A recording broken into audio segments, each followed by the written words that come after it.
আজকে রাজনীতি খাওয়া, রাজনীতি পেট, রাজনীতি ব্যবসা। দুই একটা ঘটনা মনে রাখলে গোটা দুনিয়ার জীবনের রোগ পরিবর্তন হয়ে যাবে, রাস্তা পরিবর্তন হয়ে যাবে। দুই একটা ঘটনা যদি মাথার মধ্যে বসে, জীবনের মোড় পরিবর্তন হয়ে যাবে। বলে ভাই খাবো কি?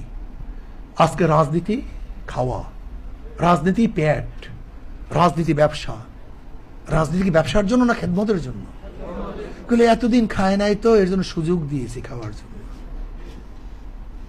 ওরা 23 বছর খায় না, 21 বছর খায় না, 17 বছর খায় না, 16 বছর খায় নাই।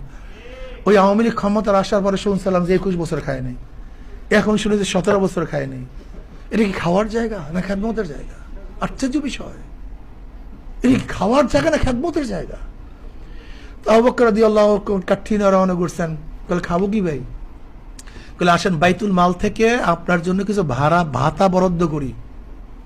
আমার মা বোনেরা শুনবা খুব ভালো মতো, পর্দার আড়ালে যারা আছে, ইসলাম কি জিনিস বোঝার চেষ্টা করো। একটা ঘটনা গোটা দুনিয়ার কোন রাজনীতিবিদদের পেশ করতে পারবে না আমাদের থেকে যে ঘটনা প্রকাশিত হয়েছে। জানেন তার বেতন ছিল কি? বাইতুল মালের থেকে একজন সাধারণ মধ্যবিত্ত ফ্যামিলি চলার জন্য, মধ্যবিত্ত ফ্যামিলি চলার জন্য যেই পরিমাণের টাকার প্রয়োজন, ঠিক এই পরিমাণ মধ্যবিত্তি। আর আমাদের খয়রাতি দেশের গিয়া দেখেন গণভবনের অবস্থা রাখি, গণভবনের অবস্থা রাখি। আমাদের দেশের খয়রাতির একটা ডিসির বাংলুরের অবস্থা গিয়া দেখেন। অথচ এখন হাজার হাজার প্রত্যেকের মাথার উপরে 1,20,000 টাকা ঋণ আছে। এই যেখানে এখানে আছে বর্তমানে কত টাকা ঋণ? 1.5 লক্ষ, এখন বাড়ছে না? 1.5 লক্ষের উপরে ঋণ এই প্রত্যেকের মাথার উপরে। যেখানে আমরা ঋণগ্রস্ত, প্রত্যেকটা আজকে যে সন্তানরা জন্মগ্রহণ করবে সেও 1.5 লক্ষ টাকা ঋণ নিয়ে জন্মগ্রহণ করবে।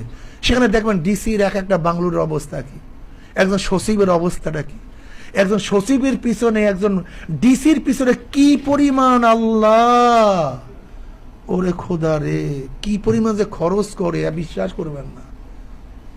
এই ব্রিটিশ ল, ব্রিটিশ ওদের মাধ্যমে ওরা নিজের ক্ষমতা টিকায় রাখতো। সেই লটা এখনো আছে।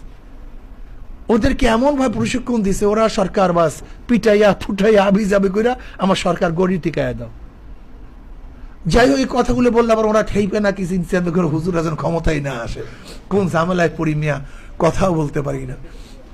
যাই হোক, মধ্যবর্তী ফ্যামিলির আমার মা বোনেরা খুব ভালো মতো বুঝবা, কোনো জায়গায় ভালো বিবাহ হইলে স্বামী কি বলবে, একটা ঘুষ খাইতে পারবে না, ক্লিয়ার কাট কথা। যদি ঘুষ টুস খাও তোমার সাথে আমি নাই, এটা তোমরা বলবা। দেখবা এমনি একেবারে স্বামী সুবিধা হয়ে